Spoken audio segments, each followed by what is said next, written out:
This is Jack Rice at the United Nations. Michael Kovrig is my guest.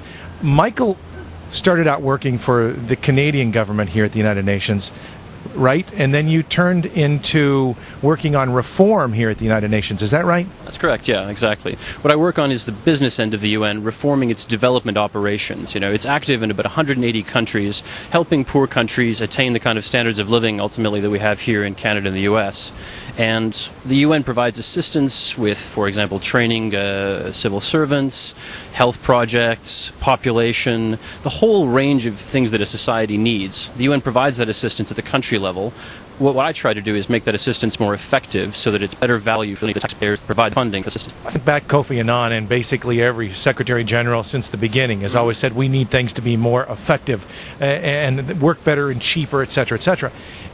How many people do you anger? Because you're literally going and saying, sure, let's invite Michael in. He can tell us what we're doing wrong. More importantly, what I'm doing wrong, what all of my people are doing wrong. That must be an impossible job, even for a guy like you. It takes a lot of patience and persistence and goodwill. And I mean, the key is really to help people understand why it's to their benefit. All the people working in the UN, all the member states that support it, why everybody wins ultimately when we make the system work better together. And that's really the essence of what I'm trying to do, is take a bunch of different agencies. I don't mean to interrupt. But the difference is, though, is that you're looking at a picture. The problem is these people in every organization, whether it's at the UN or if I work at the local tire factory, they work small picture. They work the job in front of them with the people in front of them. And you have to motivate them at the small picture to look big picture. Is that hard to do?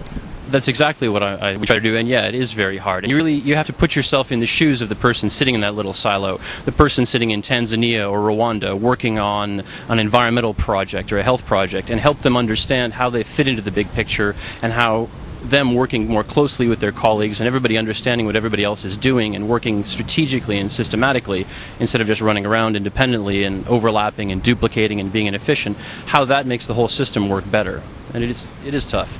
I'm also curious then, if you're talking about the guy in Tanzania, I'm thinking about a couple of UN workers I saw when I was in South Sudan on my way into Darfur a couple of months ago. So I'm talking to these guys in Juba, and I'm thinking, let me get this right.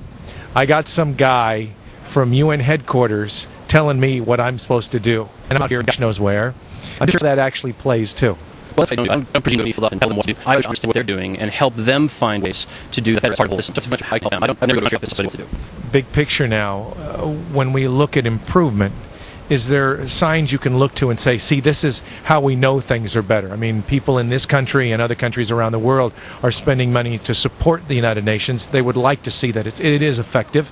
How do you know that it is? Are there numbers you can point to or things you can point to and say, yeah, see, we did that?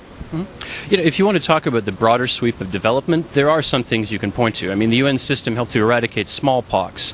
It's working on eradicating polio, for example. Whether it's peacekeeping missions, maternal mortality, cutting down the number of children that die before they're 5. We have statistics like that show that UN interventions are playing a role in achieving those things.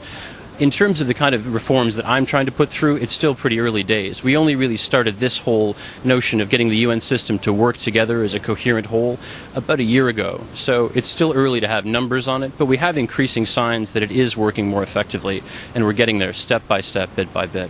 Yeah, I'm curious, shifting from working for your government to working for the UN in general, is it different? I mean, what are the focuses, but I mean sort of inside your head, because I mean, you're a Canadian.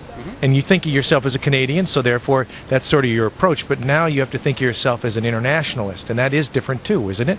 It's definitely different. But I mean, let's face it, we all have different identities, right? You have an identity as a broadcaster, but you also have an identity in the context of your family, in the context of your hometown, and all of that. So we have multiple identities. For me, when I was working for the Canadian government, my job was to represent my country.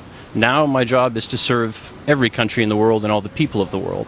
And I mean, I think that's one of the most gratifying things about the UN. If you're interested in public service, in making things better, in helping people, it's a place where you don't have to worry so much about national priorities and focus rather on what does the world as a whole need, and what are the least fortunate people in the world need, and how to help those people, the poorest of the poor.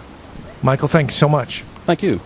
Again, Michael Kovrig, trying to make the United Nations better. Well, one man doing a very big job.